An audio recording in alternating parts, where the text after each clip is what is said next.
Never think that you don't love me, Danny said. Her face was serious, like she really meant it.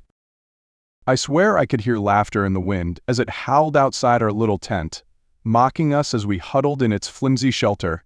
Was it laughing at Donnie's declaration, at the absurdity of this conversation taking place outside in the middle of a blizzard, or at both of us for being dumb enough to get caught in an early fall snowstorm with nothing but a small tent for shelter? It's just that I love him too. That's why I needed this trip. The tent shook violently in the wind, sounding like mocking applause while I just sat there, mouth agape. You need to spend some alone time with me to help you decide. Decide? I asked like an idiot. We were married. I thought all such decisions had been made years ago. Yeah, decide. I know this is a surprise, but it wasn't easy for me either. I bet, I replied, trying to sound nonchalant. There's no need to be sarcastic. It just happened. It wasn't like I was trying to hurt you. For some reason, she seemed annoyed with me for reading her the day's lesson from the cheating handbook. Right? And I think you just wanted a romantic fall hike. I did, she blurted out, clearly trying to convince me, or even herself. Hiking with you, romantic evenings by the fire, tender loving in the tent. That's what I wanted, she explained as the elements continued trying to rip our tiny tent to shreds. The wind's laughter was getting manic. I looked toward the tent entrance and saw a thick mound of snow blocking the opening. Exactly, she confirmed whatever I wasn't saying. Instead, I got this. Danny, no one expected a blizzard this early. You know that. We checked the weather report together. I'm not blaming you for anything, but you know me. I believe in signs. This awful storm is a sign. This trip wasn't meant to be. What does that even mean? I was genuinely confused. The only sign I could read in this storm is that we were stupid for trusting the weather this time of year. Tom, please trust me. I love you. That's why this is so hard. It just happened. Please believe that I never wanted this. I actually wanted this vacation to get you out of my head, to reignite our love. For some reason, she seemed very invested in convincing me, but everything she was saying felt hollow. How can you accidentally fall in love with some guy? That doesn't just happen, I accused. I knew the entire conversation was pointless. Words weren't going to change anything. Still, I couldn't let the conversation die. Oh, but it does. She actually sounded a little surprised by herself. You know, he's kind of good looking. Just like you. I never wanted to be an unfaithful wife. Hold on, what? You've slept with him? You consider it accidental? You know, you said you never intended to cheat. Accidental? No, it was a natural consequence of our mutual attraction. Attraction, I just shook my head. Yeah, damn it, go ahead, call me a terrible cheating wife. Do it. Go on, she commanded, trying to steer the narrative away from the main topic. Do you love him? Yeah, you could call it love if you want. There, I said it. I love him, sue me. I love two men. You want two husbands. This situation would have been funny if it wasn't happening to me. What? No, that wouldn't work anyway. No, what I want is to reconnect with you, regardless of what I have with him. Do you get it? I tried to choose you. I did. I went on this trip with you even though he begged me not to. Oh, he's definitely not keeping any secrets from him. I commented unnecessarily. I already knew everything I'd said throughout this conversation was unnecessary, but for some reason I kept going. What? Anyway, as I said, this is a sign. This reconnect trip turned into a trip from hell. Right? And you just made it perfect. I know, and you have to understand how sorry I am. I truly appreciate that. Oh, stop it. There's no need to be sarcastic. You know how much I believe in signs, the stars, karma, you know? Oh yeah, I interrupted her, which made me feel bad. Look at this trip. Do you see any romantic campfires? Do you see us reconnecting? This is a sure sign. I can't ignore it at this critical juncture in my life. This trip, this planned affirmation of our love, it just doesn't make sense. Now I know which way to go. I know who I'm supposed to spend my life with. I'm sorry, Tom, but it's not you. You can't seriously be letting this blizzard, I tried to argue, though it was pointless. Our marriage was dead anyway. Tom, I can read the signs. I've made up my mind, she stated firmly, cutting me off. The bitch. You chose a life-threatening situation to dump this load of crap on me? You leave me because you've fallen in love with another guy? You've been cheating on him. What kind of wife are you? Damn it, what kind of person are you? I understand you're upset, but there's no need to be abusive, she explained, trying to sound patient amid the screaming, but it just came off as condescending. So I think there needs to be a lot of abuse and you deserve every bit of it. I realized that my feelings for her had gone through a rapid change from love to shock to anger. I knew my anger would fade as I did truly love her and I didn't expect to switch it off. Still, in that moment, I was enjoying my anger. So, how do you see this playing out? We sleep in this tent for the rest of the trip, hating each other. What do the stars tell you? Exactly what does karma require right now? Tom, I know you're hurt, and don't think I don't get it, she tried to sound empathetic. But it didn't work. This must be a shock. Losing a woman like me. Losing her to another guy she chose over you, damn it. Was she trying to emphasize that? It was so low. Shut up, okay? Don't make this any worse. I tried to calm down. I didn't want to show her how much she was affecting me. Not anymore. How do you see us proceeding in reality? What? It sounded like she had another prepared speech ready to unload on me, and she was annoyed that my realistic question had interrupted it. I see you not handling this well. Maybe we should just split up. I mean in the morning, not now. I'll take the spare tent. We'll split the food and water. I can easily make it back without you. Sounds great, I replied. Then go, I added, trying to sound calm and unaffected. Her hiking skills were on par with mine, but I wasn't sure either of us could make it back to civilization on our own. This blizzard was really bad. She just rolled over to face away from me and pretended to sleep in the freezing tent, while the storm howled outside. The entire situation was incredibly ridiculous. My wife had just broken up with me after over 8 years, and she'd done so in the most life-threatening circumstances we'd ever experienced. It was clear that she'd invested time and emotion into another guy, something that didn't just happen, though she tried to paint it that way. Perhaps the other guy was simply a tool to end our dysfunctional marriage of late. She certainly could have done it with less drama than confessing her affair in a tent in the middle of a blizzard. I had to give her points for originality. I never imagined a rational human being would do anything like this. By morning, a solid wall of snow had formed in front of the tent. After we silently dug our way out, we stood staring at the blank expanse, not knowing which way to go. The trail we'd taken the day before was gone, but at least the wind had died down a bit. She started, clearly embarrassed. Fine, whatever, I said without much real reason, as I began to pull the tent off the snow. Listen, she started again, but she ran out of steam.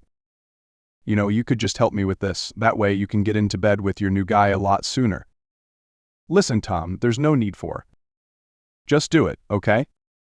I wondered if our breaking up as a team would diminish our chances of survival. I felt my anger returning. Okay, she said placatingly as she bent down to pull the tent stakes. After we had packed everything and were ready to go, we had the problem of not knowing where to go.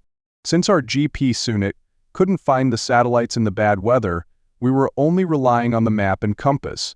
Our surroundings were one solid white and devoid of features. Okay, we're almost there, I pointed to the map, while my fingers were numb from the cold. I don't think so. We're further west. Look, the best way is to head north. That village is only about 25 miles from here. Okay, but what if we miss it? What? Why would we do that? Look around. Even if it's just a mile away, we can't see it. If we go off course just a little, we'll walk right past it. Okay, smart guy, do you have any suggestions? Let's head east until we hit the coast. From there, we'll follow the coast north, and we can't miss that village. Are you kidding me?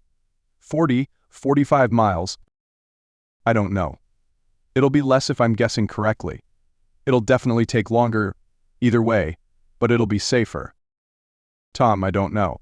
Those guys at the last village, they were pretty rough. However, Tom, they were definitely afraid of that area. When I said we could go along the coast, they told us to stay away from it. Danny, if we just go north from here, it's almost certain death. We'll probably miss that village in this way, hell. Tom, I've decided. I'm going north. Maybe it's also good that we split up here and now. I knew her. She felt guilty about what she'd done, but she'd never show it. Instead of continuing to justify herself, she'd just leave, even if it meant putting herself in danger. Danny, please. I tried to reason with her. This is a matter of survival. Us breaking up shouldn't lead to. Oh, shut up, okay? Damn, I'd rarely seen her this angry. Don't cling to me anymore, okay? So we're done. Get that into your stubborn head, okay? Danny, calm down, please. The words had barely come out of my mouth before I realized my mistake. They were magic words, never to be spoken to an angry woman. Do what you want, okay? Good luck. I'm going north, she yelled. Danny? I said softly. What? She shouted at me. Good luck to you too, and thanks for the good times we had. I thought I saw her expression crack for a split second, but maybe it was just wishful thinking. She turned and walked away, striding purposefully into the featureless white. I reminisced about our past, our love, the good times, the early years, as the icy wind cut into my face. All of that good stuff had slowly bled out of our marriage. I had expected our breakup for a while, but not like this. And never like this. I had to restrain myself from chasing after her, but what good would it do? She didn't want me anymore, and if she didn't want me, I didn't want her either. Still, this wasn't how our story was supposed to end. It just didn't feel right. Somehow, I knew that I would never see her again, and despite what had happened, I didn't feel comfortable with that. It felt wrong to leave her to her own devices, despite what she'd said and done. At least she had some supplies, as we'd split everything. Sighing, I started to head east, toward the coast. It would probably take a few days, but eventually I'd find the village. I just hoped she wasn't there gloating. At the same time, I hoped she was there, safe, regardless of what she'd done. I hoped she'd survive, but also hoped I wouldn't see her again. Most of all, I dreaded the time alone in this icy emptiness. I looked around, and the scene was beautiful, yet terrifying.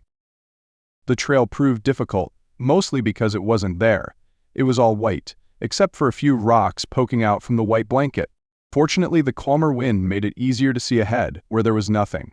My only help was the compass, and I clung to it for dear life. A solo hike, unfortunately, meant a lot of time to think. Sometimes that could be enjoyable, but not after my marriage had just imploded. So my head was filled with anger, self-doubt, self-recrimination, and childish plans for revenge. I reminisced about the good times. Our awkward dating history. How she couldn't decide between Tim and me. My joy when she finally did and she'd chosen me. My proposal, which she almost rejected. Damn, had I been oblivious the whole time. The signs had been there all along, the only difference was that I was now looking for them. She had never been as committed to our relationship as I was, and I'd tried to ignore it. Still, her cheating and how she broke up with me were brutal. I tried to focus on the hike again, to hold on to what was left of my sanity. For hours, there wasn't much change. The terrain became a bit more rugged, there were a few trees here and there, and I was still thinking about Danny nonstop, with wildly fluctuating emotions. My feet were starting to get cold, my fingers were practically numb, and my face was like a block of ice. Each step was laborious, as I sank up to my ankles in the snow. Worst of all, there was no ocean in sight. No ocean. Then I started to freak out. The landscape was still a uniform white, but I started to hallucinate. Okay, just one hallucination. A dark vertical line started to appear against the white canvas of the world. I rubbed my eyes, but it didn't go away. Shrugging, I stumbled toward it. The sun was setting, and I'd soon have to choose a campsite in this utterly featureless landscape. I knew the choice wouldn't be easy. All locations had the same advantage, none. I should stop. I was exhausted, I was still heartbroken about the breakup, and I was starting to fear that I wouldn't survive this. However, something compelled me to keep moving toward this line, the only point of reference in the entire white world. It had a strange pull, mainly because it was the only thing I'd seen all day that wasn't white. After a while, it became more distinct. It wasn't a hallucination, it looked like a tower of some kind, dark against the snow. That's it. This was it. I would have a safe place to sleep, people to ask for directions, warmth, safety, civilization. The tower turned out to be an old lighthouse, which was a bit strange because there was still no ocean in sight. Actually, there was nothing noteworthy in sight, except the tower itself. It wasn't painted in fancy red-white, but a uniform dark gray. I only recognized it as a lighthouse because of the lantern room at the top. Still, the tower had an appealing feature, which was a door that led to a sheltered space, so that was a definite advantage. The temperature had dropped, the wind was picking up, and if I was going to survive, I really needed to get out of the cold. As I got closer, it looked a bit less appealing. The tower itself had certainly seen better days. The walls looked solid enough, but it was clear it hadn't been used for a long time. It gave off creepy vibes, though I couldn't understand why. I'm not prone to having feelings like that and always laughed when Danny, damn it, did. Still, this place definitely felt spooky. I found myself trying to imagine what Danny would say. She'd be sure it was a sign of something. God only knew what, and I'd tell her it was just a bunch of horse manure. I shook myself to clear my mind and went to the door. Snow around the door was completely undisturbed. No one had left or entered the tower for a while. I noticed this detail, but didn't know if it was good or bad. I was sure Danny could tell me, but she wasn't there. The door itself had once been red, then green. Peeling paint along with rust told its story. It was a heavy, solid steel door, and it looked like it would resist the ravages of decay for a good while longer, but the signs of its struggle were clearly visible. I wondered if it was locked. That would be another kick in the teeth, after Donnie's breakup and her decision to leave, which was making me feel a bit guilty. I don't know why. After a few minutes of desperate and angry pulling, I pushed the door and it swung open easily. It didn't even squeak. Feeling like an idiot despite the lack of a push sign, I looked inside. The snowy hell outside was blinding compared to the windowless interior of the tower. Its designer was clearly more concerned with utility than decoration. The only feature of the interior was a spiral staircase clinging to the wall, interrupted by several landings. The whole building screamed stay away, but the surroundings screamed die here much louder, so the choice was easy. The decision was made even easier with the upcoming storm, which looked even worse than the one before. So I hoped Donnie had made it to the village, as I was pretty sure she wouldn't survive another night outside. Fearful or not, I felt like I had no other option, so I went inside and even closed the door behind me. It felt like the right thing to do, especially with the brutal weather outside, but I felt like I was cutting off my own escape route. The only source of light in the tower was the window in the lantern room at the top.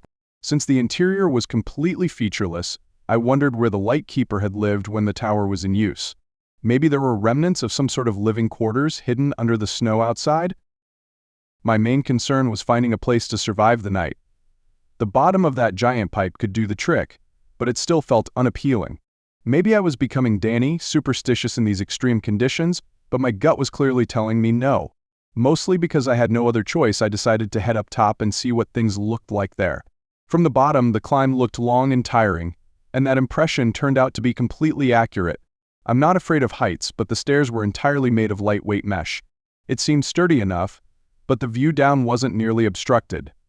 To avoid worrying about the inevitable, I forced myself not to look down until I reached the top. Just below the lantern room, I found a large platform that had clearly been used for storage and maintenance. The platform was mostly mesh too, but one area wasn't. I decided that it was a terrible place to spend the night, but better than anything else on offer. Trying to sleep through the storm inside a giant hollow pipe turned out not to be easy. There seemed to be holes or gaps on the outside of the old tower, and the wind blew through them, making all sorts of spooky noises, and I had to force myself not to think about monsters, ghosts, or the terrifying warnings from those rough-looking fishermen to stay away from this area. I was sure that there was nothing and no one here, except for some idiot on a supposedly romantic hike. Namely, me. "What are you doing here?" A male voice, without any voice it should have, startled me back into my 20-something years. It was deep, like a rumbling engine. What?" I replied intelligently, mostly to buy myself time to fully wake up. "You don't belong here," he stated patiently. I suspected he was correct. "I don't have a choice. Look outside, buddy." Since we were below the lantern room and the windows, there was no way to do that, but we both knew what it looked like outside anyway. No light of hope flickered in his rough face. "So?" "Look, I had to run in here to find shelter." I looked more closely at his face, and it was tough, almost inhuman. It wasn't unattractive, it just looked extremely rugged, like very old leather. I wondered if the man had ever smiled in his life. He didn't seem to care much about the weather conditions outside. My face, however, looked different, and I certainly cared. "It's not safe for you here." I wanted to ask what that meant, but he turned and calmly walked down the stairs. So I didn't feel the need to follow him to continue our conversation. The man was extremely large and intimidating. He seemed like he was from another species. Too large, too tough, too emotionless to be human. I didn't doubt that he could kill me without mental or physical effort. I decided to avoid him and wondered exactly where avoid him was. I decided to leave this place in the morning if the weather was better. The next morning turned out to be worse than the previous days. I climbed the few remaining stairs to the lantern room to look outside. On one side of the tower, the windows were covered with thick ice or snow. Nothing looked good. I walked around to the other side and could see outside. It looked worse. I could feel the tower shaking in the wind. Clearly, it had been through a lot of years and storms. I wished I was more confident that it would make it through this storm. The view outside the window was nearly non-existent. The frigid cold was seeping through the glass. I retreated to the floor below, deciding to camp there for as long as possible and leave as soon as I felt that going outside wasn't suicidal. It turned out to be a great night to sleep in my borrowed little hideaway, except for a few exceptions. The wind howling outside, strange noises coming from the hollow tower, the image of Danny sleeping with the other guy, the image of Danny lying dead in the snow, my irrational but persistent guilt about it, and my fear that the inhuman dude would return. Everything else was great, and I slept like a baby. That is, I woke up at least once every hour. By morning, I felt like death warmed over. Tired, sore, confused, and scared, I felt incapable of any rational thought. It seemed like my spinal cord was in control, and I was just reacting to external stimuli. I felt unable to think things through, completely lacking the mental capabilities needed in such a dire situation. The storm was still raging, but at least I was pretty sure the giant hadn't killed me in the night. I looked over the railing, down the hollow tower and the spiral staircase. The top where I was standing was the brightest part. When I'd arrived the day before, the top had looked like the blinding, unimaginable end of a straight-line tunnel. Looking down from above was like looking down the barrel of a gun. I couldn't see anything but the first few turns of the stairs.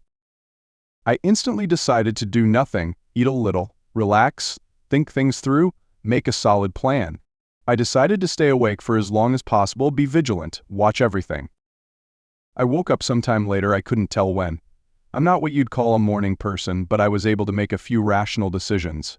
First, I would have to stay in the tower until the storm passed. Second, I would try to avoid that guy. My primary goal was still survival. Since I wouldn't have a chance against him in any confrontation, the best course of action was to avoid a confrontation. That meant staying up top as far as I could figure. I wondered where he came from. Below the tower seemed completely empty. It was clear he didn't enter from the outside, and then go back out after talking to me, so there had to be a livable space down there I hadn't seen. I was curious but determined to stay where I was and not let my curiosity kill me. A while later, I finally made it to the bottom of those damned stairs, breaking my newfound resolve. It turned out that it was impossible to just sit there doing nothing, wondering what was going on. I told myself I wasn't curious, I just needed information. I looked around, ready to run upstairs again if needed, and tried to assess the nearly pitch-black circular room. I wished Danny hadn't taken our flashlight. The floor was covered in a thick layer of dust, and it looked kind of like the surface of the moon in the old Apollo photos. I could see my own footprints from 2 days ago, leading from the door to the stairs. I also saw much larger footprints coming from the stairs toward the wall. I followed the footprints to what turned out to be a door. It wasn't even hidden. It was just too dark to make out subtle things like doors. Opening it cautiously, I saw a straight staircase leading down right behind it. That was enough. Trying to convince myself that I wasn't panicking, I closed the door and climbed back up the stairs as quickly as my strength and dignity would allow. "You opened the door." I jumped awake. Damn it, why did I keep falling asleep? What? Stay outside. Your life depends on it. Okay, the threat was pretty clear, but what was I supposed to avoid? The basement or the entire tower? "What do you?" I started, but then I was talking to his back. The next day, I resisted my curiosity, aided by my very clear memory of the giant's few words. I stayed on top of the tower and didn't see the terrifying giant again. I still had a few days of food, and I found a place where I could collect melted snow to supplement my supplies. Apparently inside the tower was slightly above freezing, but it certainly didn't feel like it. I spent the day listening to the wind howl and the tower groan and staring out at the blank white world. Mostly, I was occupied with feeling miserable and alone. Fortunately, I had plenty of time to think about Danny and me. Partly to distract myself, I once again decided to assess the entire situation and make a plan. As usual, I was too tired to think clearly, so I sacrificed one of my few remaining chocolate bars to fuel my brain. I tried to gather all the information I had. I was in a lighthouse that was supposed to be deserted, but it wasn't. It was in a very remote area that locals were afraid of. There was a basement that I didn't expect to be under the lighthouse. There was at least one person, a giant man who seemed to live there. There could be others, but I hadn't seen them. I was stuck upstairs, and would be for at least a few more days. If there was a clear course of action, I didn't know what it could be. Was whatever was going on in that basement relevant to me? No, I had just enough food to make it to the village if this storm let up soon. I didn't feel safe on that platform, mainly because I wasn't safe. There was no way to barricade that entrance. Did I need to know what was going on in that basement? No, I decided again I would just mind my own business. I was shocked by the complete darkness beyond that door. Yes, that door, the very one I'd promised myself I'd stay away from, as ordered by the giant. I could only see the stairs ahead of me. Everything else was swallowed like by a black hole. My cell phone had been useless for days, but I still had a decent amount of battery, and I finally had an idea to use its flashlight. Suddenly it was blinding, and I felt uncomfortable being exposed. I turned the light off again, and found that after my eyes adjusted, I could navigate using only the light from the screen. I shut the door behind me, and cautiously descended the stairs, toward what felt like my own doom. The stairs were uneven and looked much older than the old lighthouse, probably centuries old. I wondered if the lighthouse had been built on the foundations of something else, maybe an old fort. The stairs seemed endless, and I had a feeling that my first misstep would be my last. I pointed the phone down, using the light from the screen to guide my cautious steps, and I hoped, avoid attracting attention. My other hand lightly touched the rough wall. It was dry, though I was now presumably underground. Whoever built this place built it solid. I kept looking behind me, but didn't see any hulking, aggressive giants. I finally reached the bottom of the stairs, and was surprised to see a carpet under my feet. It was old and worn looking, but it was definitely carpet, and it seemed to cover the entire length of a hallway. The faint light from my phone screen didn't reach either end. I turned left as if on a whim. The hallway ended at an open door into a large, gloomy room. The room was mostly empty, except for a few workbenches and some strange objects hanging from the ceiling. The scary guy was working on something in the far corner, with his back to me. He didn't seem to notice me, thank God. I glanced at an object on the nearest workbench. It looked suspiciously like a human hand. I realized I had no desire to prove or disprove my theory by looking closer. Not wanting to disturb him from his undoubtedly important tasks, I turned and left unconsciously. In my panic, I ran straight through the stairs. I stopped dead in my tracks when I found myself in what looked like some sort of living room at the other end of the hallway. A woman was calmly knitting in a worn but comfortable-looking armchair. A steaming cup of tea sat on a glass-topped table in front of her. The whole scene felt so far removed from blizzards, lighthouses, and terrifying giants that I might have walked into another reality. She seemed surprised to see me but still politely greeted me with, "Good evening." "Oh, what the?" I replied, still tense from what I'd just seen. "Oh, I see you've met my husband," she stated calmly, as if I had accidentally wandered onto the set of a Victorian play. The problem was, I didn't know my lines. "Oh, why?" was my eloquent reply, while I was still trying to wrap my mind around the sudden shift in scenery. "I see you look a bit confused. Everyone tends to look that way when they see him. Then they usually look very dead." She chuckled, but it sounded bitter. Hua started to ask, but was interrupted by a heavy thump from the other end of the hallway. "So it's not safe for you here?" Well, I was coming to the same conclusion myself. I recognized those as the exact words the scary giant that she called her husband had used. I had a lot of questions, but decided that this was not the time for an in-depth interview. A strategic retreat seemed necessary immediately. Though I didn't like to dishonor the lady's living room with such crass rudeness, I turned and ran. But I think I heard a polite "good luck" from behind me. I looked down the hallway. It was empty, which was good, as I had nowhere else to go and nowhere to hide. I sprinted down the carpeted hall, up the stairs, through the ground floor of the tower, and up the winding metal staircase. I was surprised at how quickly I could climb the tower. I felt relatively safe up there, relatively being the operative word. I knew there was no safety for me anywhere in this place, above ground or below. I shivered. The tower was cold compared to the overheated basement. I longed for a glimpse of the white world outside. The conditions were still too severe to survive, but I knew I needed to get out of this insane house as soon as possible. Damn, only a few days ago, I'd set off on a hike with Danny, thinking my world was perfect. Now, I was either single or a widower, and I was stuck in a tower with a giant madman and his overly polite wife. How did things get so bad so fast? How could a place like this tower even exist? I checked my bag for potential weapons, and all I found was my pathetic little camping knife. It had never been intended to kill bears or giant psychos. It was made for opening cans and cutting string. As I looked at my hand, holding it, I still felt completely unarmed and vulnerable. The guy looked like he could kill me with his bare hands, even if I had a machine gun. I put the little implement back in my pack. That wasn't what I needed. What I needed was a good plan. I thought about blocking the stairs, but I didn't have anything to do that with. The tower was completely empty. I thought about leaving despite the storm, but running into Danny too soon wasn't an appealing thought, especially if it happened in the great beyond. My best option seemed to be to sit quietly here and hope the giant psycho forgot about me. As soon as the weather cleared a bit, I would leave. The main appeal of this plan was that it was the only plan I had. So between the howling wind outside and the giant maniac in the basement, I slept like a sleepless person on a roller coaster. Eventually, daylight began to seep into the lantern room, and I deduced that another day had arrived, whether I was ready for it or not. I wasn't, especially when I saw the Victorian play lady approaching me on the stairs. I didn't know what her deal was, but my desire to get involved with it was close to nil. "Hey," she said, not sounding Victorian at all. "Hey," was my intelligent reply. "Sorry, we're being bugged down in hell." "In hell?" "The basement. That's what I call it."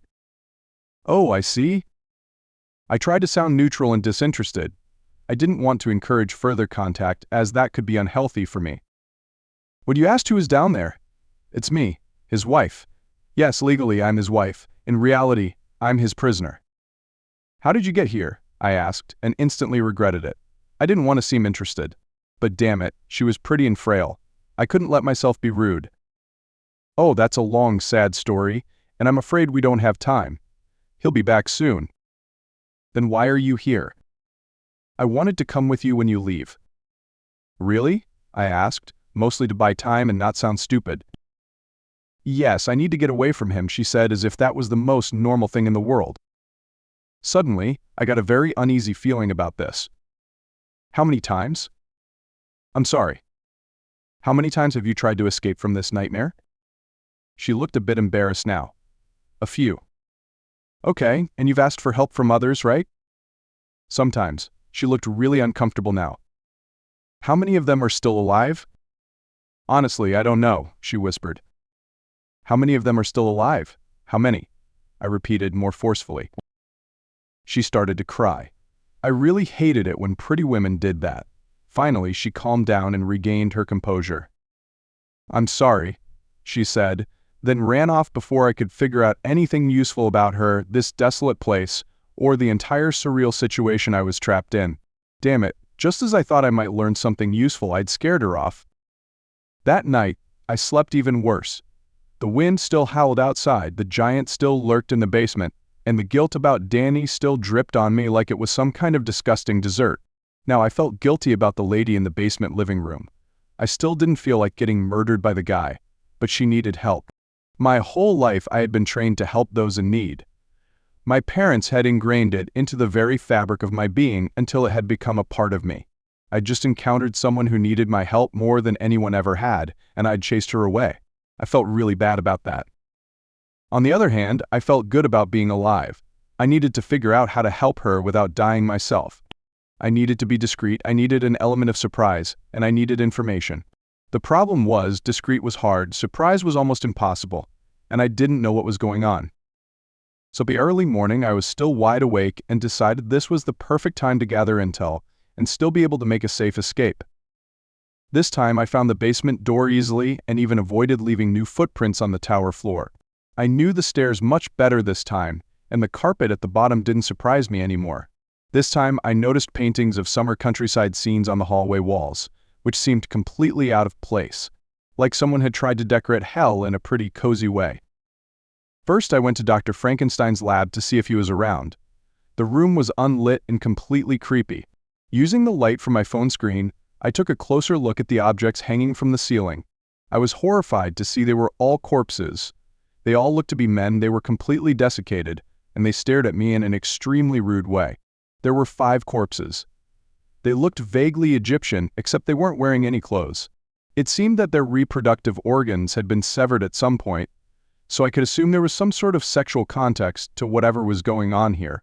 I tried not to vomit. I needed to get this done as quickly as possible. The problem was, I didn't know what to do. That particular problem turned out to be solved for me. I could hear someone coming down the hallway, and I assumed it was Andre the Giant. Maybe that wasn't his name, it just popped into my head. I quickly ducked into a dark corner near the doorway and tried not to shake too violently. I watched, horrified, as the not-so-nice giant removed one of the corpses from its hook and placed it on a workbench. He hummed happily as he began to work in a way I really didn't want to know about. At least he wasn't humming fee-fi-fo-fum. I took the opportunity to sneak out of his lovely workspace, run down the hallway, up the stairs, and into my not-so-safe haven. When morning arrived, I went up to the lantern room to look through the mostly frozen windows. The blizzard was suddenly not as bad. Compared to the basement, it looked positively scenic, and I was just wanting to hike away as fast and as far from the tower as possible. I quickly gathered my things, which didn't take long as I was almost out of supplies. That wouldn't make my trip any easier, but it didn't matter. Anything was better than this. Yes, there was a woman who needed help. No, I wouldn't be the one to provide it. Others had tried, some of them were probably hanging from the ceiling with their bits cut off, and it seemed like it would be better not to follow them. As I exited the building, I shut the door behind me, as a matter of habit, and trudged towards the coastline that I'd suspected, and wanted to use as a bearing, just like I'd originally planned. I found the coast fairly easily. Following it would be more difficult. It was too steep, the entire terrain was too rugged. I looked back at the tower with the least amount of paranoia possible, only to see my fears confirmed. The door was open. I hoped the wind had just blown it open until I saw a dark figure following my tracks. Damn, I thought. He's coming to get me. Why wouldn't he want me to leave after he'd told me to do just that? The only possible reason was that he knew what I'd seen in his workshop. He might like to keep his little hobbies private. I could almost understand his point of view. Surprisingly, the cloaked figure following me started to wave, clearly trying to get me to stop. A real predator like Dr. Butcher wouldn't do that, would he? Damn, this was even worse. It was his wife. Like a true idiot, I waited for her. Please take me with you, she begged. I could have said any number of things, but I couldn't think of any in that moment, so I just nodded and continued walking. She followed me, trying to keep up. The snow was thicker and wetter, indicating that the temperature was starting to rise and no new snow had fallen for a while. Maybe we'd make it. I looked back at the tower again and saw something truly terrifying. The door was closed again. Is he following us? I asked. She looked around and saw the same thing. Yeah, definitely. However, he won't attack us out here in the open. He avoids fair fights. He can win, but he does this too often and doesn't want to risk it. We don't have a doctor here, so he has to avoid even minor injuries. He'll just follow us for now. Okay, so what's his plan? If he wants us to panic, run recklessly, make mistakes. He'll attack when we're weak or distracted. Or, if we stay calm, he'll do it in the dark, try to surprise us. He doesn't believe in fairness, he only cares about results. He'll take you back home and hang my desiccated corpse from the ceiling. Or will he kill you now and hang you next to me? She chuckled bitterly as we continued forward. The rocky terrain forced us further and further away from the coast, and I could no longer see the water. I checked my compass for guidance and found that it wasn't working. When had that happened? Damn it, just what I needed. The needle wasn't moving at all. I shook it a little, but it didn't help. The needle was somehow stuck and couldn't swing freely. Following the coast was my only chance now. The terrain was impassable, and everything else. Maybe. I don't know, and I'm not sure he's even going to do that. Maybe he'll kill me this time, too. He said he would if I cheated again. He said it might be the only way to stop me. Cheat? Like sexually? How can he do that when he's all alone with him in that damn tower? Well, don't ask me, okay? He's obsessed with this cheating thing. That's how this whole madness started. One day, he just told me that he had to kill a guy. He said it very matter-of-factly, very calmly. I still remember it vividly. We were sitting in the kitchen in our old house. This was back when we still lived in a house like normal people. We were just having breakfast. We were talking about the weather when he told me about the guy he killed. He said that I'd forced him to do it. Hold on, what? You forced him? In his mind, yes. He told me the guy's name, and I didn't even know who he was talking about. I told him that, and he said I couldn't fool him. He knew exactly what I was doing. His mother did it. All women do it. Especially beautiful women like me. That was the most backhanded compliment I'd ever received. He always knew that it was just a matter of time until I did it, he said, and now I had. I left him no choice, apparently. Otherwise he'd be a cuckold, he said. At the time, I didn't even know what that was. Now I do. What about you? Sure, I haven't murdered anyone or cut off their genitals yet, though I'm not against it. Good for you, she said dryly. I liked her humor. He explained that the guy had looked at me and he knew what was going on. Acting like I didn't know the guy while he was looking at me didn't fool him, he said. Real men just know, he said. Strange, huh? I don't think he's a real man. I think he's a lunatic. No doubt, she affirmed as we kept going. Anyway, that's how it happened. My life story. Just curious, have you ever cheated? I hope you don't mind the question. No problem. After years with Dani and her signs and omens, not to mention her newfound desire for polyamory, this woman felt refreshingly straightforward. No, I haven't. I've looked at men, men always look at me, I can't help it. Except for becoming an Amish nun, living on a one-person space station, of course. Of course, I chuckled. I had to admire her for keeping her sense of humor in what was probably a horrific situation. Have you called the police? I considered it, but there's no evidence, and he threatened to kill me if I did. Damn, did you still live with him? Oh, he can be very persuasive, as you can see.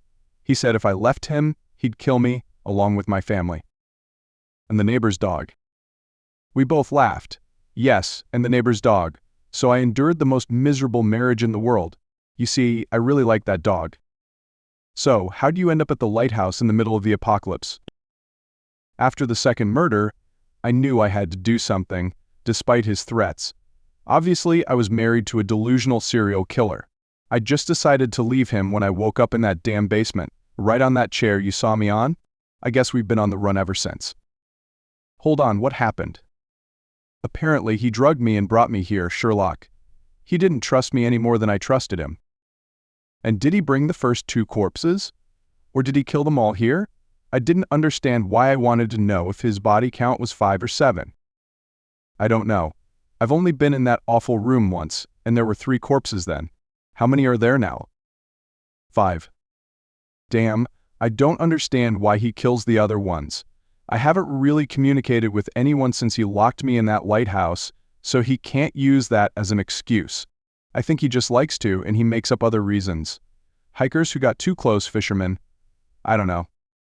The locals told me to stay away from it. I didn't know that. It's not going to take long anyway. What? They'll catch him soon, even though he's moved to the lighthouse. If people are disappearing and there's only one building around, how long before someone figures out what's going on? That might be true, but it won't save us. No, we have to do that ourselves. I liked her attitude. At some point, we'll have to stop, right? I remarked. We can keep going, but it gets dark at night. There's no escaping that. Let's just keep going. We'll deal with the dark when it comes. Do you have a weapon? I don't even know your name. Everyone calls me Nina Nowhere. I had to laugh again. How could she still have a sense of humor after what she'd been through? I'm Tom. Nice to meet you, Tom, she said sincerely. I'm sure she would have offered her hand if we hadn't been wearing thick gloves. So was anyone in the basement trying to rescue you? One of the local guys, full of curiosity and testosterone, wandered into the lighthouse one day. I don't know what he thought he was looking for. You said the villagers warned people, and maybe that encouraged him to check the area out. Anyway, suddenly there's a young guy in my living room. You saw him. Oh yeah, that was surprisingly comfortable. Yeah, if you ignore the desiccated dick on display on my glass-top table. Hold on, what?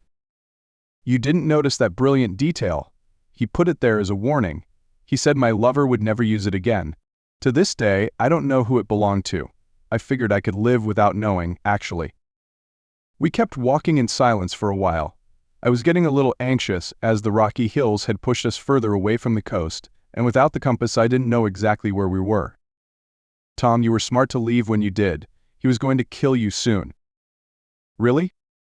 Yeah, he has this particular look. It's mainly in his eyes, right before he takes someone out. I hate everything about him, but I hate that the most. I tried to warn you, but he was watching me and I didn't know what to do. I only see that look after I visit him there, otherwise I would have mentioned him. Why did you marry him in the first place? What do you think? Because he's a psychotic monster. No, like all good psychos, he can be very charming, endearing, even vulnerable. He either hid his true nature really well, or he changed completely later. I don't know. Like the frog in the boiling water, I stayed too long as things got bad. Then suddenly I found myself in a basement and had no options. Say, you know where we are, right? Somehow this looks familiar. Really? I looked around. There were still rocky hills to our right. The coast must be just behind them. The sky was too cloudy to see the sun. Nina was looking around too, and she seemed a bit worried. Damn, she exclaimed, not sounding very ladylike. What? I replied, sounding a bit dumb. He's there. Yeah, we know that. No, he's very close. He's closing in for the kill. Really? It's still daylight. He's insane, remember? He follows some rules, but not always. Lately, he's been getting more erratic. Holy crap, let's go then. That's what we've been doing. Then let's go faster. You sure you know where we're going? I hope so. Hold on, you jerk. What does that mean? My compass is broken. Instead, I want to follow the coast. The coast. We've been away from it for hours. Holy crap. Let's stay calm, Tom. He wants us to panic. Maybe a little panic will help. Look, there he is, right behind us. The giant was following us at about 100 yards and walking fast and decisively. We both knew it was irrational, but we picked up the pace. He responded, and soon we were all running as fast as we could. He's strong, huh? I gasped.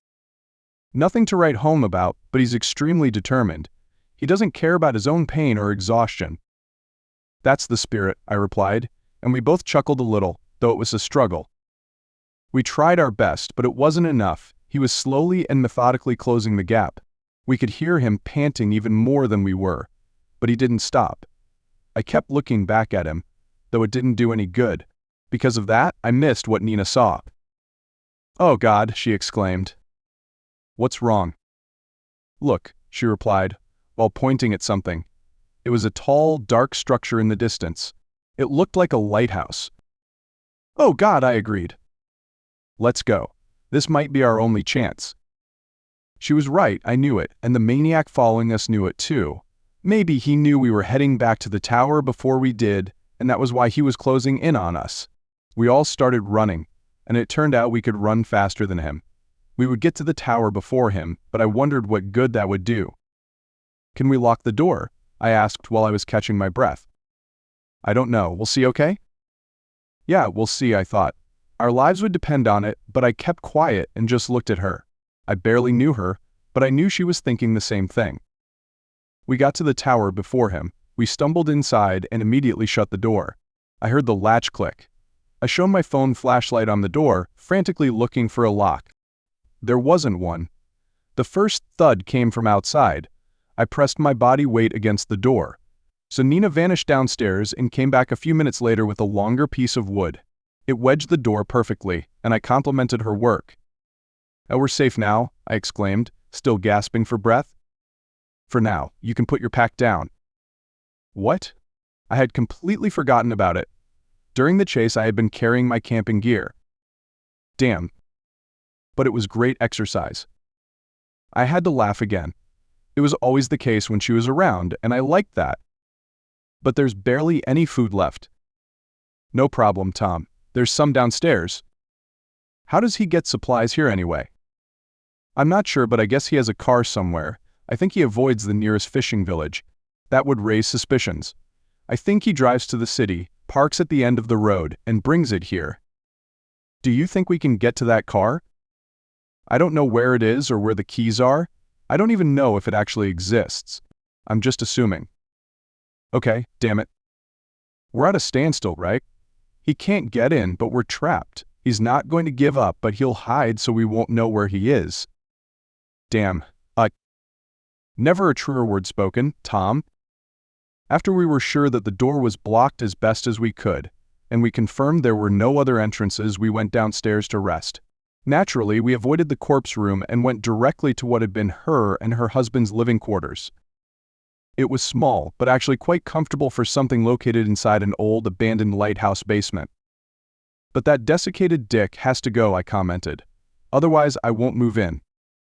"Fine, but you have to get rid of it." "Hey, it's not mine." "I really hope yours looks better than that." "It's not mine either." "I really hope you've never had one, dry or otherwise." "I assure you, I've never had one." "Good to hear that. Since no one is taking ownership, why not take it with you, along with the glass-top tap table?" "I don't know. I've always liked that table. He brought it from our old house." "I hope there wasn't any of that junk inside it then." "No, that's a new addition. My mother gave me the table without it inside." "Your mother has very good taste in dining tables." "I know. Definitely no bits allowed. She always said Nina never put any bits in." That was when we both erupted into laughter, clinging to each other, barely able to breathe. The danger had receded for a moment, and the humor helped release the tension. Then she showed me their bedroom. It was small, with rough stone walls and dark, except for the light coming from a small skylight. Inside there was only a bed and a wardrobe. "This is where I had to sleep with him." "Awful, I bet." "Yeah, sharing a bed with a serial killer isn't exactly the dream life." "God, I can't imagine. Did he ever expect, sex?" "God, no. That part of our marriage ended early." "Strange. I mean, look at you." "Oh, thanks. It wasn't his choice." "Oh, okay," I just replied. Clearly, I didn't fully understand the dynamics of their marriage, but it wasn't my business to figure that out. We both sat down on the bed, exhausted, and with nowhere else to sit together. Suddenly, I was jolted by something.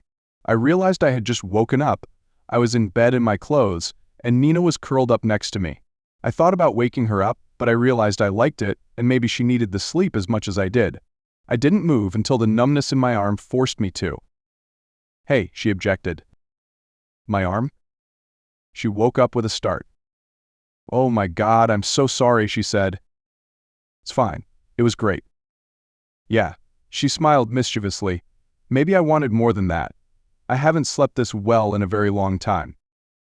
"My arm," I complained, though I was wanting more of that too. "That's because you're still wearing your gear. Take it off."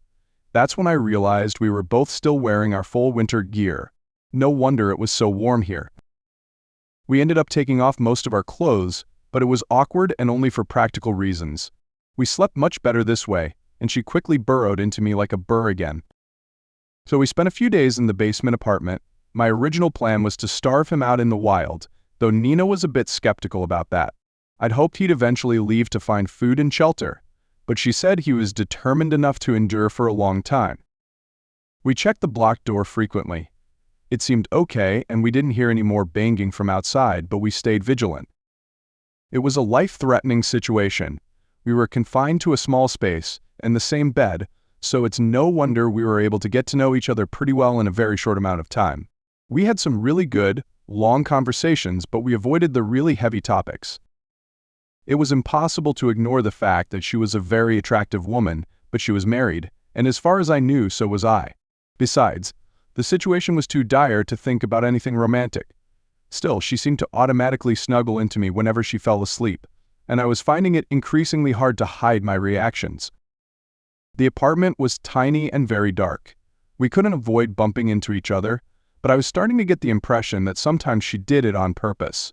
Since her living room only had a chair, I spent my time sitting on the bed in the small bedroom, often thinking about Danny, what had happened, and wondering if she was still alive. Dina was always nearby, though her chair was much more comfortable. I didn't mind at all. She was always trying to distract me from the dark clouds of thought that were surrounding me. So, what happened? I didn't know if she was just trying to start an innocuous conversation, but it was enough to open the door. I told her my tale of woe, starting with Danny's coldness, my fear that she might leave me, my self-doubt, and finally the idea to go hiking together to reconnect, though it was late in the year. Of course, I also told her about the completely disastrous conversation in the tent, about how Danny and I broke up and my subsequent worries and self-recrimination. She just listened patiently, only interrupting me occasionally to clarify a point. At times, I felt like a whiny loser telling my anxieties to a woman who had actually been through hell, but she seemed genuinely interested. I could feel how sad and sympathetic she was to my story. In my mind, it paled in comparison to what she'd endured, but Nina seemed more disgusted by Danny's behavior than her own husband's. By the time my story was told, I was exhausted. Getting those words out was like letting all the air out of a balloon. Nina didn't say much, she didn't judge, she just held me, and I was grateful for that. We were like two lost souls, trying to comfort each other in what might be the last days of our lives. We fell asleep that way, next to each other, warm and comfortable. It was completely innocent until it suddenly wasn't. I woke up and found her nestled into me, as always, but this time her usual t-shirt was gone. I didn't mind, as she felt really good. Yes, technically we were both still married. Yes, her husband had accused her of cheating. Yes, I'd condemned Donnie for cheating, though she was the one who'd left. None of it stopped us, and we didn't feel bad about it at all. It was surprisingly intimate and calm, like the kind of sex couples have after a few years together. So we just fit in more ways than one. Oh, I finally validated his suspicions. Technically, I'm still married, and I've slept with another guy, she remarked later, while still holding on to me. She seemed serious, but I still had to snort. Really, Nina? I think we can both consider ourselves divorced. In my mind, marriage isn't a certificate, it's a promise to each other. I think we can safely say that both of our spouses broke that promise. I don't feel bound by it anymore. I agree, but my darling murderous husband does not. No doubt, but who cares? He decided he wanted to kill me days ago. So he does care, and at some point I'm afraid he'll explain his point of view in detail. I just sighed and held her closer while I still could. She seemed perfectly okay with that. We were only in the basement apartment for a few days, the heavy walls providing a sense of security that was probably false, but the time spent there was intense, passionate, and romantic, the most I'd ever experienced, and I was sure she had too. Still, we never talked about the future, as we knew we might not have one. There was not much food to speak of, and neither was there much time. We would have to do something, and I guessed that would happen soon. We were checking the door again when we heard the first bang. It was soft, like a grenade. We both jumped. We knew this would happen, but it was still bad news. The crazy guy was coming. Is it holding? Nina asked unnecessarily, relying on my ability to see through walls. I just shrugged. I don't know. I saw the hinge slowly giving way under the pressure of the battering ram. Probably not. Damn, she commented, and I completely agreed. It was clear he'd found something heavy and was using it as a battering ram. The door was solid, but also old and rusty. We watched as it slowly surrendered the battle. Let's go upstairs for this. Upstairs? Why, Nina? I might die today, but I'm definitely not dying down there. So I just nodded. It didn't make sense, but I had to agree. We might end up desiccated and dangling from the ceiling, but that damn basement wouldn't be the last thing I saw. As we rushed up the stairs, we heard the door finally giving way, and we could hear him laughing from behind. I can see you. I see you, he taunted, sounding like a crazed version of hide and seek. Then he laughed again, and I thought I really hated the idea of being killed by someone this crazy. It felt a bit insulting. At first we ran up the stairs until we realized he was slow. Crazy or not, I had to admit he was right. So we all knew where we were going to meet, and we all had plenty of time to get there. I still feel bad for not running, Nina remarked. Yeah, but I'm tired. It doesn't matter anyway. We all know how this ends. Oh no, Tom. This is our lives we're fighting for. Our future. Our own happily ever after. We might lose, but we won't lose if we don't put up a fight. Wow, she should be some kind of motivational coach. I instantly felt better and more determined. I even rated our chances of survival higher, maybe even to 1%. Finally, we reached the maintenance platform below the lantern room, where I'd spent a few sleepless days. Let's block the stairs with our bodies, I suggested. It wasn't really a great plan, but it was the only plan we had. She looked unconvinced, but clearly came to the same conclusion. We stood side by side, blocking the opening on the railing where the stairs ended. He looked up at us and grinned. Being higher up gave us a slight advantage, but not much, and he knew it. He held some kind of club that he waved at us. Of course, being a real maniac, he was obligated. 1. To laugh at the most inappropriate times like this. "You'd be a great addition to my collection," he declared, and I wasn't sure if that included Nina. "Go away. Our marriage is over," Nina tried to convince him. I didn't expect him to just nod and walk away, and sure enough, he didn't. "Yeah, right, so you can keep cheating on me with him? You remember our vows, my darling wife. You swore. Until death do us part, remember. I'm married to another man." I expected a fight to the death, not an argument about wedding vows, but I wasn't going to interrupt them. It gave me a few more minutes to survive, a state I definitely preferred. "What are you talking about? I'm your husband." "No, I'm not married to a crazy serial killer." Surprisingly, he seemed genuinely surprised. "Serial killer? Me? No, you can't get away with this. You and I both know you killed them. Don't pretend you didn't." "I don't even know them, and I definitely didn't kill them." "Oh, but you did. You definitely did, just as sure as you cheated on me with them. Or you have to finish what you started. You left me no choice. You have to keep our marriage pure. Because I won't. You won't be cheated on. You are mine. Those men had to go, just like this one will." Nina rudely interrupted their marital squabble by jumping forward, grabbing his club and yanking it hard. The surprise force caused him to stumble forward. I took the opportunity to try and kick him in the head, but I slipped and only grazed his ear, which must have hurt a lot but didn't have the desired effect of knocking him down. The sudden loss of resistance sent me stumbling forward too, and I landed on top of him. He quickly grabbed a handrail, as did we, and we were both going to slide down the entire staircase to the next landing. I momentarily thought he'd slide very well. He tried to push me off him, which would have sent me falling alone, but I managed to grab his coat and hold on for dear life. When it came to life or death struggles, this was as inhumane as it could get. It felt like a high school brawl. Nina jumped down and tried to stomp on his hand, but slipped and hit his forearm. He didn't even flinch, he just started growling like an animal, which was a bit alarming. He could only use one hand, as he needed the other to hold the rail. His other arm was injured from Nina's kick. She took the opportunity to snatch his club, but couldn't overpower him, as I was still sitting on top of him. I detached myself and tried to climb up, not even trying to avoid his face with my right shoe. After a lot of commotion, the situation was basically the same. Nina and I were standing on the platform. Dr. Newts was climbing toward us. The only difference was this time we had the club. Looking at it, I saw it wasn't much, but it was the only weapon around, always the best one to use. So its only advantage was that we had it, and he didn't. I looked at her, silently asking if I should take it. "Tennis," she just replied, and I nodded. It was strange to imagine that woman, whom I only knew in these extreme circumstances, had ever played tennis. I tried to imagine her in a short white dress, but couldn't. "I'd love to see that." "You will," she grinned, but I was sure she was acutely aware of our newfound chance of survival. "It's okay, children. This hurts. Enough with the games," the giant wheezed in his impressive deep baritone.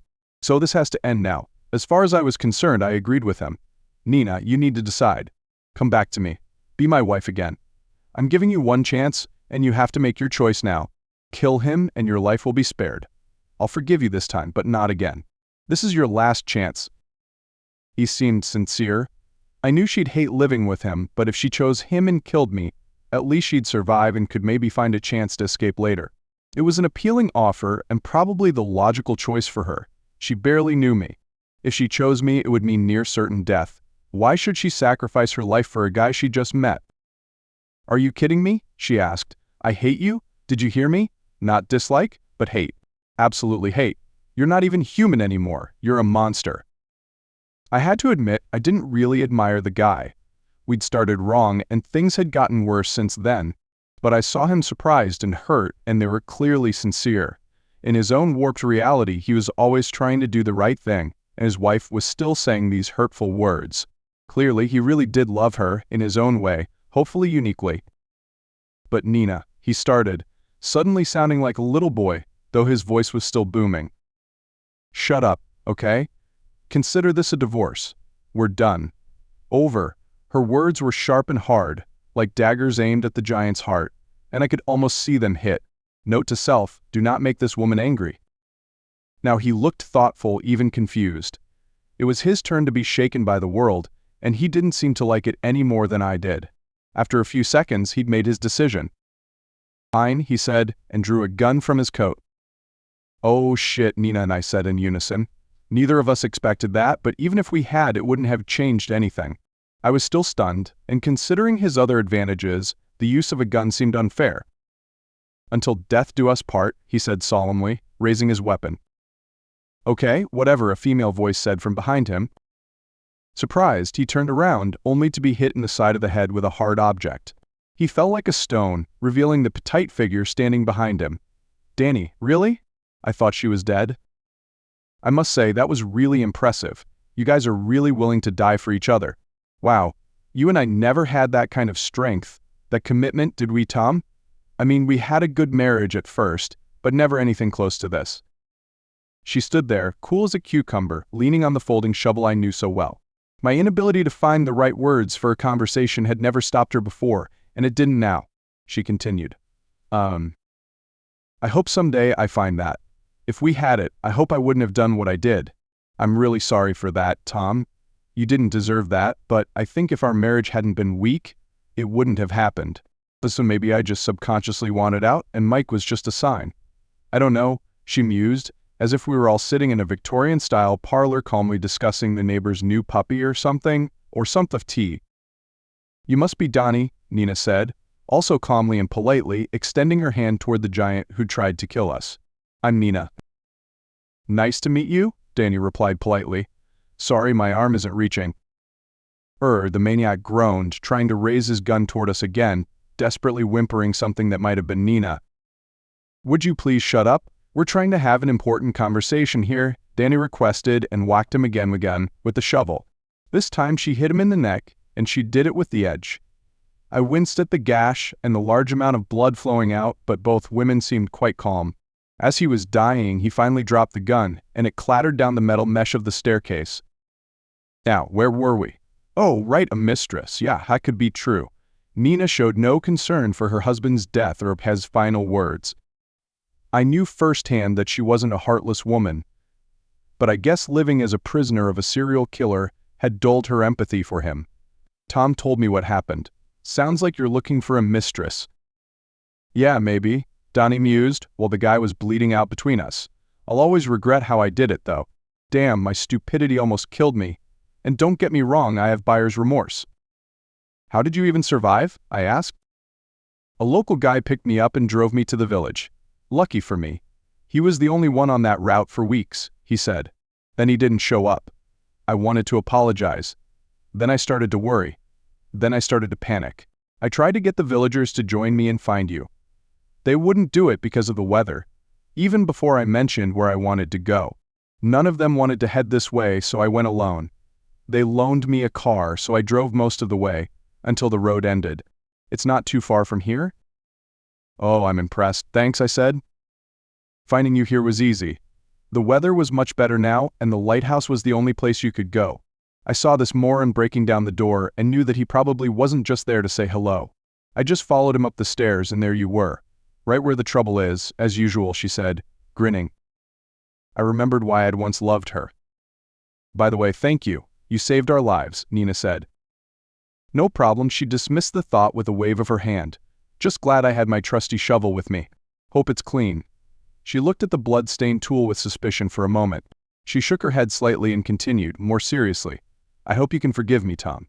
I hope you can forget my recent madness. Think about what we had at first. It wasn't so bad, right?" She smiled hesitantly. It was clear that she had something in mind, but I didn't know what. She couldn't be hoping for a reconciliation, could she? I wasn't sure she even knew what she wanted and why she was doing this. The living room of our new home was cozy, a warm fire was burning, and we were sipping tea. This was the most comfortable life could get. No hikes, no snow, no crazy serial killer. So the glass-top table in front of us held nothing but our teacups. My wife was next to me, and everything in my life was good. "What are you thinking about?" she asked, her smile alluring. "It's our escape from hell," I replied, watching her relax in her favorite chair. "God, that guy, I still can't believe it actually happened. I'm glad he's dead. I still get nightmares about him sometimes." "He's dead, Nina. You're safe at home, and you're rid of him forever." "Yeah," she said, stroking my hand affectionately. "I actually feel a little sorry for Danny. Me too, sometimes. She saved our lives and I'll never forget that. But she chose to cheat and leave me for another guy. It wasn't our fault that she had second thoughts later and he turned out to be a jerk. Yeah, not everyone wins, but we certainly did.